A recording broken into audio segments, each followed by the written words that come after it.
Welcome to the Artificial Intelligence Podcast. My name is Lex Friedman. I'm a research scientist at MIT. Today is a conversation with Steven Pinker.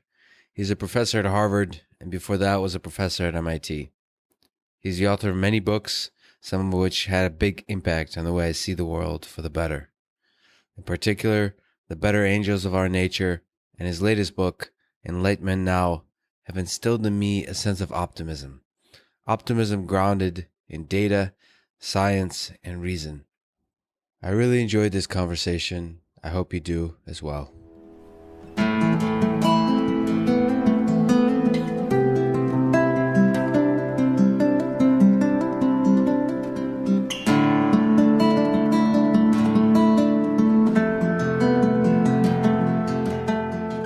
You've studied the human mind, cognition, language, vision, evolution, psychology, from child to adult, from the level of individual to the level of our entire civilization. So I feel like I can start with a simple multiple choice question. What is the meaning of life?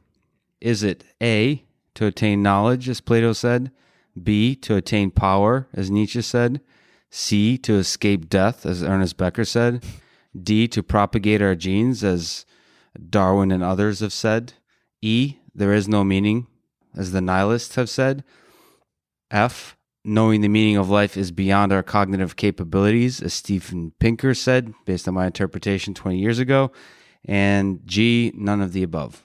I'd say A comes closest, but I would amend that to attaining not only knowledge, but fulfillment more generally. That is life, health, stimulation, access to the living cultural and social world. Now, this is our meaning of life. It's not the meaning of life if you were to ask our genes. Their meaning is to propagate copies of themselves, but that is distinct from the meaning that the brain that they lead to sets for itself.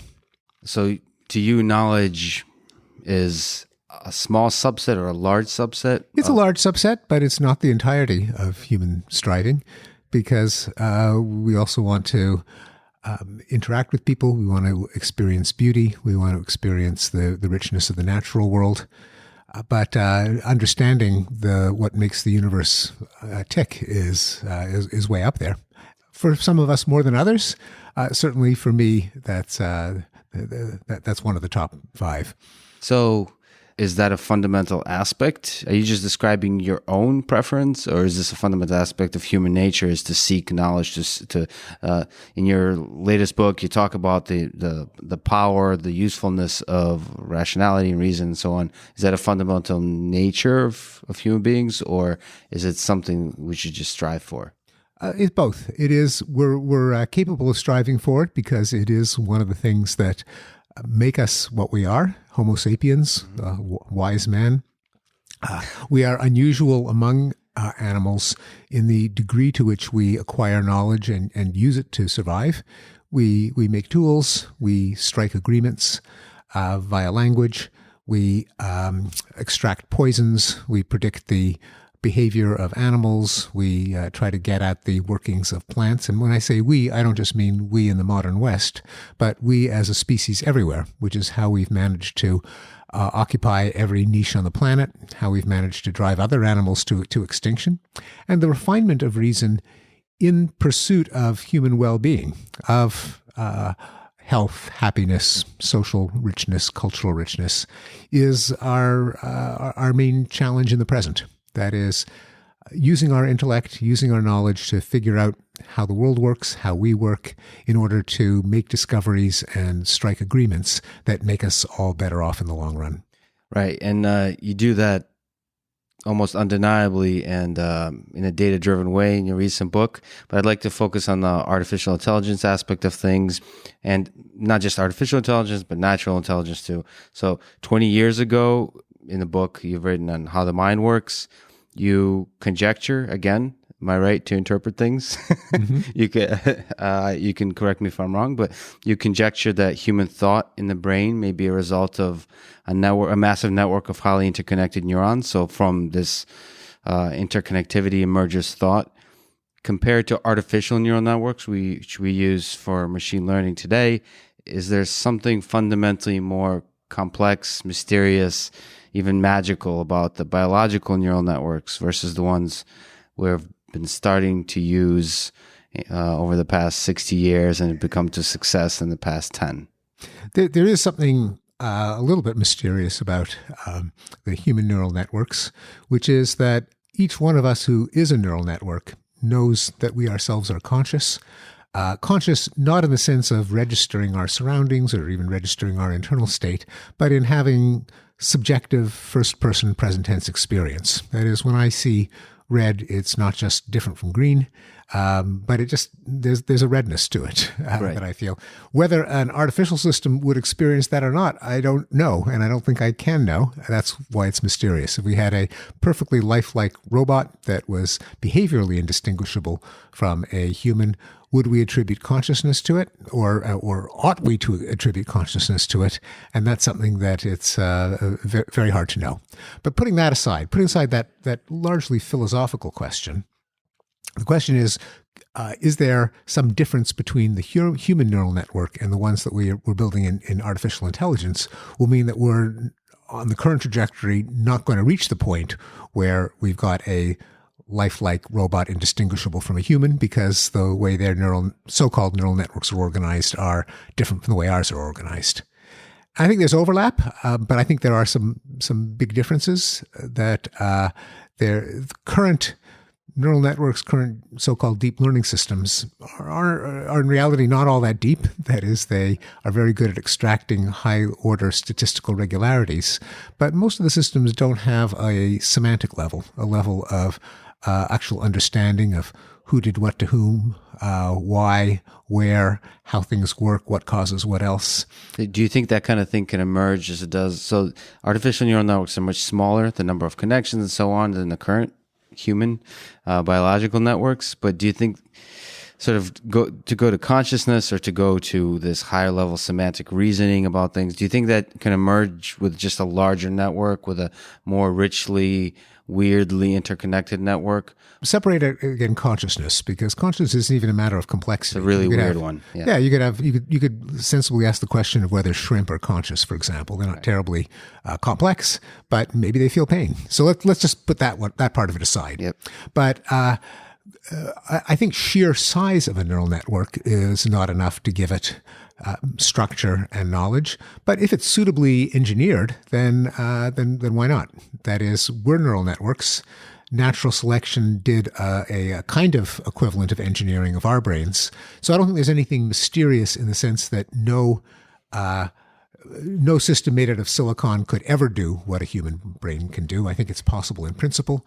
Whether it'll ever happen depends not only on how clever we are in engineering these systems, but whether we even want to, whether that's even a sensible goal. That is, you can ask the question, is there any locomotion system that is as good as a human? Well, we kind of want to do better than a human ultimately in terms of legged locomotion. There's no reason that humans should be our benchmark. They're tools that might be better in some ways. It may just be not as it may be that we can't duplicate a natural system because at some point it's so much cheaper to use a natural system that we're not going to invest more brain power and resources. So, for example, we don't really have an exact substitute for wood. We still build houses out of wood. We still build furniture out of wood. We like the look. We like the feel. Wood has certain properties that synthetics don't. It's not that there's anything magical or mysterious about wood. Right. It's just that the extra steps of duplicating everything about wood is something we just haven't bothered because we have wood. Like I say, cotton. I mean, I'm wearing cotton clothing now. Feels much better than polyester. It's not that cotton has something magic in it, and it's not that that we couldn't ever synthesize something exactly like cotton, but at some point it's just not worth it. We've got cotton, and likewise in the case of human intelligence, the goal of making an artificial system that is exactly like the human brain is a goal that we probably no one is going to pursue to the bitter end, I suspect. Because if you want tools that do things better than humans, you're not going to care whether it does something like humans. So, for example, diagnosing cancer or predicting the weather, why set humans as your benchmark? But in general, I suspect you also believe that even if the human should not be a benchmark and we don't want to imitate humans in their system, there's a lot to be learned about how to create an artificial intelligence system by studying the human. Yeah, I think that's right. In the same way that to build flying machines, we want to understand the laws of aerodynamics, and including birds, but not mimic the birds. Right. But exactly. they're the same laws. You have a view on AI, artificial intelligence, and safety that, from my perspective, is refreshingly rational, or perhaps more importantly, has elements of positivity to it, which I think can be inspiring and empowering as opposed to paralyzing. For many people, including AI researchers, the eventual existential threat of AI is obvious. Not only possible, but obvious. And for many others, including AI researchers, the threat is not obvious. So Elon Musk is famously in the highly concerned about AI camp, saying things like AI is far more dangerous than nuclear weapons and that AI will likely destroy human civilization. So in February, he said that if Elon was really serious about AI, the threat of AI, he would stop building self-driving cars that he's doing very successfully as part of Tesla. Then he said, wow, if even Pinker doesn't understand the difference between narrow AI, like a car, and general AI, when the latter literally has 1 million times more compute power and an open-ended utility function, humanity is in deep trouble. So first, what did you mean by the statement about Elon Musk should stop building self-driving cars if he's deeply concerned? Yes. Well, not the last time that Elon Musk has fired off an intemperate tweet. Yeah. Well, we live in a world where Twitter has power. Yes. Yeah, I think there are two kinds of existential threat that have been discussed in connection with artificial intelligence, and I think that they're both incoherent. One of them is a vague fear of AI takeover, that it, just as we subjugated animals and less technologically advanced peoples, so if we build something that's more advanced than us, it will inevitably turn us into pets or slaves or domesticated animal equivalents. I think this confuses intelligence with a will to power. That it so happens that in the intelligence system we are most familiar with, namely Homo sapiens, we are products of natural selection, which is a competitive process. And so bundled together with our problem-solving capacity are a number of nasty traits like dominance and exploitation and maximization of power and glory and resources and influence. There's no reason to think that sheer problem-solving capability will set that as one of its goals. Its goals will be whatever we set its goals as. And as long as someone isn't building a megalomaniacal artificial intelligence, then there's no reason to think that it would naturally evolve in that direction. Now, you might say, well, what if we gave it the goal of maximizing its own power source? Well, that's a pretty stupid goal to give an autonomous system. You don't give it that goal. I mean, that's just self-evidently idiotic. So if you look at the history of the world, there's been a lot of opportunities where engineers could instill in a system destructive power, and they choose not to because that's the natural process of engineering. Well, except for weapons. I mean, if you're building a weapon, its goal is to destroy people. And so I think there are good reasons to not build certain kinds of weapons. I think building nuclear weapons was a massive mistake. But You do. You think... So maybe pause on that, because that is one of the serious threats. Do you think that it was a mistake in a sense that should have been stopped early on, or do you think it's just an unfortunate event of invention that this was invented? Well, do you think it was possible to stop, I guess is the question I'm asking. Yeah, it's hard to rewind the clock because, of course, it was invented in the context of World War II and the fear that the Nazis might develop one first. Then once it was initiated for that reason, it was hard to turn off, especially since winning the war against the Japanese and the Nazis was such an overwhelming goal of every responsible person that they were just nothing that people wouldn't have done then to ensure victory. It's quite possible if World War II hadn't happened that nuclear weapons wouldn't have been invented. We can't know.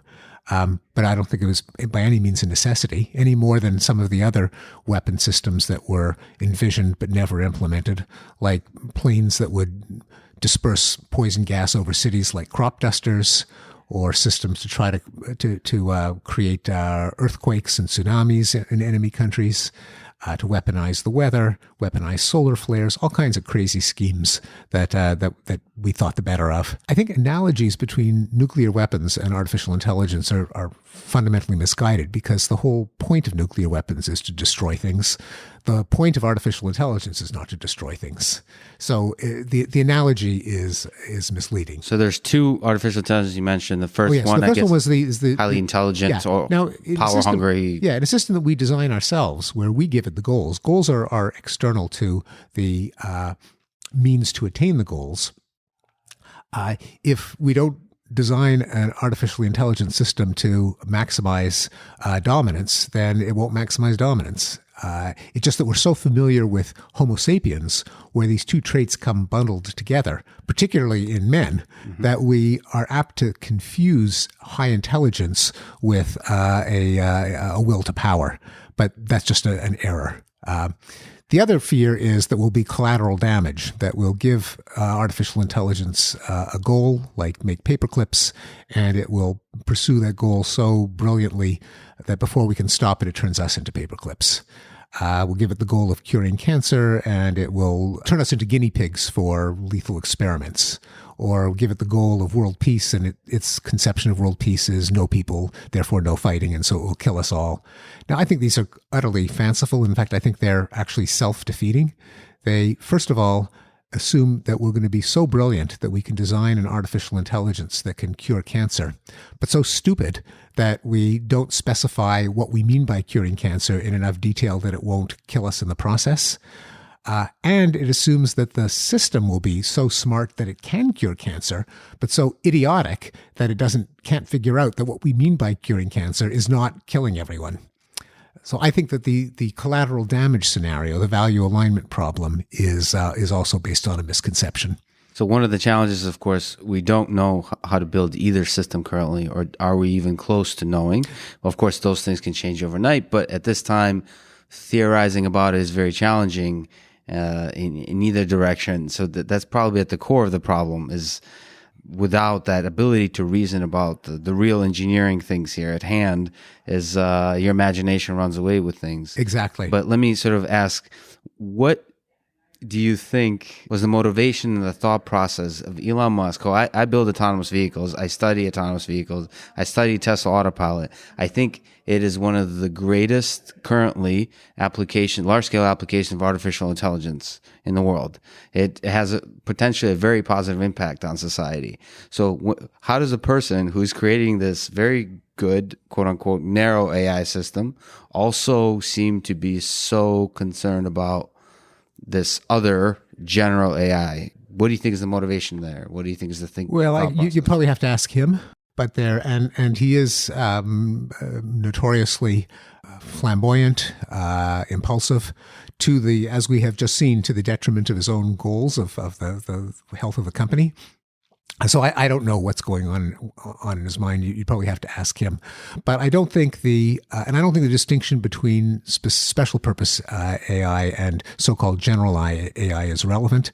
That in the same way that special purpose AI is not going to do anything conceivable in order to attain a goal, all engineering systems are designed to trade off across multiple goals. When we built cars in the first place, we didn't forget to install brakes because the goal of a car is to go fast. It occurred to people, yes, you want it to go fast, but not always. So you build in brakes too.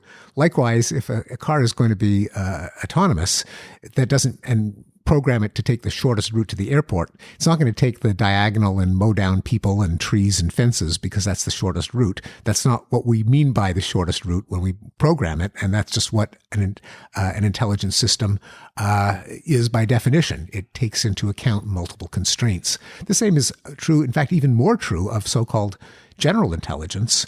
That is, if it's genuinely intelligent, it's not going to pursue some goal single-mindedly, omitting every other consideration and collateral effect. That's not artificial and general intelligence. That's artificial stupidity.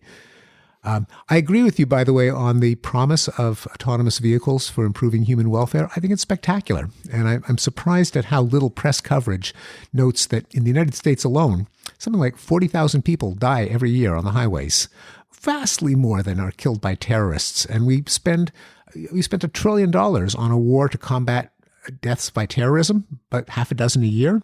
Whereas every year in, year out, 40,000 people are massacred on the highways, which could be brought down to very close to zero. So I'm with you on the humanitarian benefit. Let me just mention that it's, as a person who's building these cars, it is a little bit offensive to me to say that engineers would be clueless enough not to engineer safety into systems. I often stay up at night thinking about those 40,000 people that are dying, and everything I try to engineer is to save those people's lives. So every new invention that I'm super excited about, every new in all the deep learning literature and CVPR conferences and NIPS, everything I'm super excited about is all grounded in making it safe and help people. So I just don't see how that trajectory can all of a sudden slip into a situation where intelligence will be highly negative. You and I certainly agree on that. And I think that's only the beginning of the potential humanitarian benefits of artificial intelligence. There's been enormous attention to what are we going to do with the people whose jobs are made obsolete by artificial intelligence, but very little attention given to the fact that the jobs that are going to be made obsolete are horrible jobs. The fact that people aren't going to be picking crops and making beds and driving trucks and mining coal, these are soul-deadening jobs. And we have a whole literature sympathizing with the people stuck in these menial, mind-deadening, dangerous jobs. If we can eliminate them, this is a fantastic boon to humanity. Now, granted, you solve one problem and there's another one, namely, how do we get these people a decent income? But if we're smart enough to invent machines that can make beds and put away dishes and handle hospital patients, well, I think we're smart enough to figure out how to redistribute income to apportion some of the vast economic savings to the human beings who will no longer be needed to make beds. Okay. Sam Harris says that it's obvious that eventually AI will be an existential risk. He's one of the people who says it's obvious. We don't know when, the claim goes, but eventually it's obvious. And because we don't know when, we should worry about it now. So it's a very interesting argument in my eyes. So how do we think about timescale? How do we think about existential threats when we don't really we know so little about the threat, unlike nuclear weapons, perhaps about this particular threat, that it could happen tomorrow, right? So, but very likely it won't. Yeah, very likely it'll be 100 years away. So how do we ignore it? How do we talk about it? Do we worry about it? How do we think about those? What is it? A threat that we can imagine. It's within the limits of our imagination, but not within our limits of understanding to accurately predict it. But what is the it that we're afraid of? AI. Sorry, AI being the existential threat. AI. How? Like enslaving us or turning us into paper clips? I think the most compelling from the Sam Harris perspective would be the paperclip situation. Mm-hmm. Yeah, I mean, I just think it's totally fanciful. I mean, that is, don't build a system. Don't give it. Don't. First of all, the code of engineering is you don't implement a system with massive control before testing it. Mm-hmm. Now, perhaps the culture of engineering will radically change. Then I would worry, but I don't see any signs that engineers will suddenly do idiotic things like put an electric power plant in control of a system that they haven't tested first. Or all of these scenarios not only imagine almost a magically powered intelligence, mm-hmm. Including things like cure cancer, which is probably an incoherent goal because there's so many different kinds of cancer, or bring about world peace. I mean, how do you even specify that as a goal? Mm-hmm. But the scenarios also imagine some degree of control of every molecule in the universe, which not only is itself unlikely, but we would not start to connect these systems to infrastructure without testing as we would any kind of engineering system. Now, maybe some engineers will be irresponsible, and we need legal and regulatory and legal responsibility implemented so that engineers don't do things that are stupid by their own standards. But I've never seen enough of a plausible scenario of existential threat to devote large amounts of brain power to forestall it. So you believe in the sort of the power en masse of the engineering of reason, as you argue in your latest book, of reason and science, to sort of be the very thing that guides the development of new technology, so it's safe and also keeps us safe. Yeah, if the same, and granted, the same culture of safety that currently is part of the engineering mindset for airplanes, for example. So yeah, I don't think that should be thrown out the window, and that untested, all-powerful systems should be suddenly implemented. But there's no reason to think they are. And in fact, if you look at the progress of artificial intelligence, it's been impressive, especially in the last 10 years or so. But the idea that suddenly there'll be a step function, that all of a sudden, before we know it, it will be all powerful, that there'll be some kind of recursive self-improvement, some kind of FOOM, is also fanciful. We certainly, by the technology that now impresses us, such as deep learning, where you train something on hundreds of thousands or millions of examples. They're not hundreds of thousands of problems of which curing cancer is a typical example. And so the kind of techniques that have allowed AI to increase in the last 5 years are not the kind that are going to lead to this fantasy of exponential sudden self-improvement. So I think it's kind of a magical thinking. It's not based on our understanding of how AI actually works. Now, give me a chance here. So you said fanciful, magical thinking. In his TED Talk, Sam Harris says that thinking about AI killing all human civilization is somehow fun intellectually. Now, I have to say, as a scientist and engineer, I don't find it fun. But when I'm having beer with my non-AI friends, there is indeed something fun and appealing about it, like talking about an episode of Black Mirror, considering if a large meteor is headed towards Earth. We were just told that a large meteor is headed towards Earth, something like this. And can you relate to this sense of fun? And do you understand the psychology of it? Yeah, that's right. Good question. I personally don't find it fun. I find it kind of actually a waste of time because there are genuine threats that we ought to be thinking about, like pandemics, like cybersecurity vulnerabilities, like the possibility of nuclear war, and certainly climate change. This is enough to fill many conversations without. And I think Sam did put his finger on something, namely that there is a community, sometimes called the rationality community, that delights in using its brain power to come up with scenarios that would not occur to mere mortals, to less cerebral people. So there is a kind of intellectual thrill in finding new things to worry about that no one has worried about yet. I actually think, though, that it's not only is it a kind of fun that doesn't give me particular pleasure, but I think there can be a pernicious side to it, namely that you overcome people with such dread, such fatalism, that there's so many ways to die, to annihilate our civilization, that we may as well enjoy life while we can. There's nothing we can do about it. If climate change doesn't do us in, then runaway robots will. So let's enjoy ourselves now. We got to prioritize. We have to look at threats that are close to certainty, such as climate change, and distinguish those from ones that are merely imaginable, but with infinitesimal probabilities. And we have to take into account people's worry budget. You can't worry about everything. And if you sow dread and fear and terror and fatalism, it can lead to a kind of numbness. Well, these problems are overwhelming and the engineers are just going to kill us all.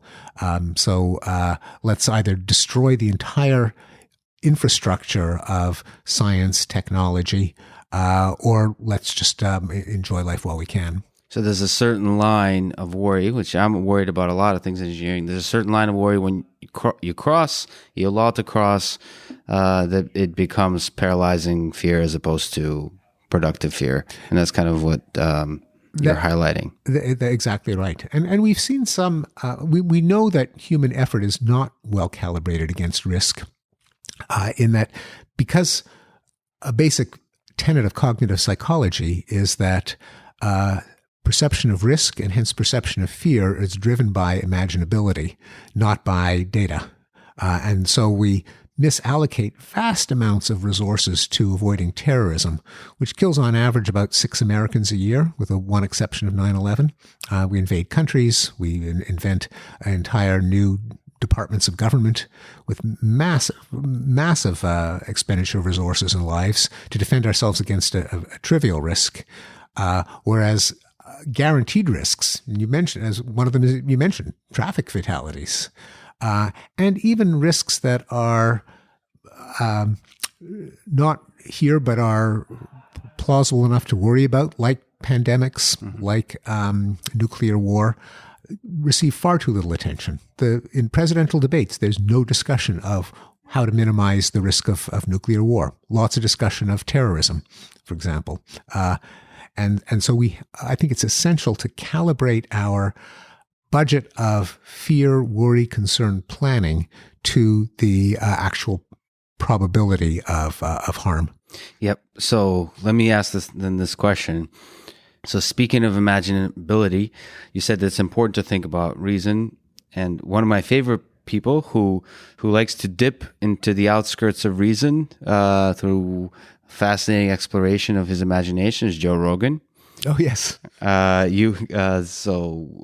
Who has, through reason, used to believe a lot of conspiracies, and through reason has stripped away a lot of his beliefs in that way. So it's fascinating actually to watch him through rationality kind of throw away the ideas of Bigfoot and 9/11. I'm not sure exactly. Chemtrails. I don't know what he believes in. Yeah, yes, exactly. okay. But he or no longer believed in. No, that's believed right. in. That's right. No, he's become a real force for good. Yep. So you were on the Joe Rogan podcast in February and had a fascinating conversation, but as far as I remember, didn't talk much about artificial intelligence.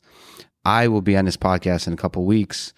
Joe is very much concerned about existential threat of AI. I'm not sure if you're, this is why I was hoping that you would get into that topic. And in this way, he represents quite a lot of people who look at the topic of AI from 10,000 foot level. So as an exercise of communication, you said it's important to be rational and reason about these things. Let me ask, if you were to coach me as an AI researcher about how to speak to Joe and the general public about AI, what would you advise? Well, the short answer would be to read the sections that I wrote in Enlightenment Now about AI. But a longer reason would be, I think, to emphasize, and I think you're very well positioned as an engineer to remind people about the culture of engineering, that it really is safety oriented.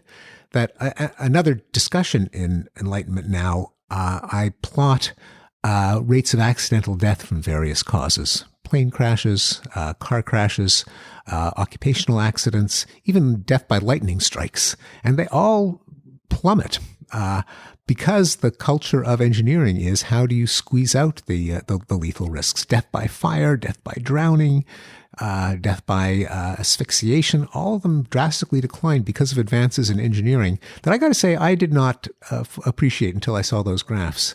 And it is because exactly people like you who stay up at night thinking, "Oh my God, is what I'm inventing likely to hurt people?" and to deploy ingenuity to prevent that from happening. Now, I'm not an engineer, although I spent 22 years at MIT, so I know something about the culture of engineering. My understanding is that this is the way you think if you're an engineer. Yeah.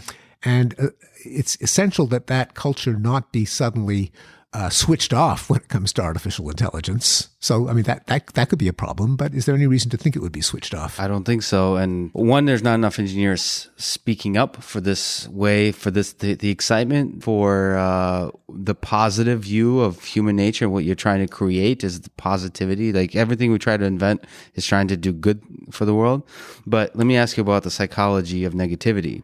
It seems, just objectively, not considering the topic, it seems that being negative about the future makes you sound smarter than being positive about the future, regardless of topic. Am I correct in this observation? And if so, why do you think that is? Yeah, I think there is that phenomenon that, as Tom Lehrer, the satirist, said, always predict the worst and you'll be hailed as a prophet. Yep.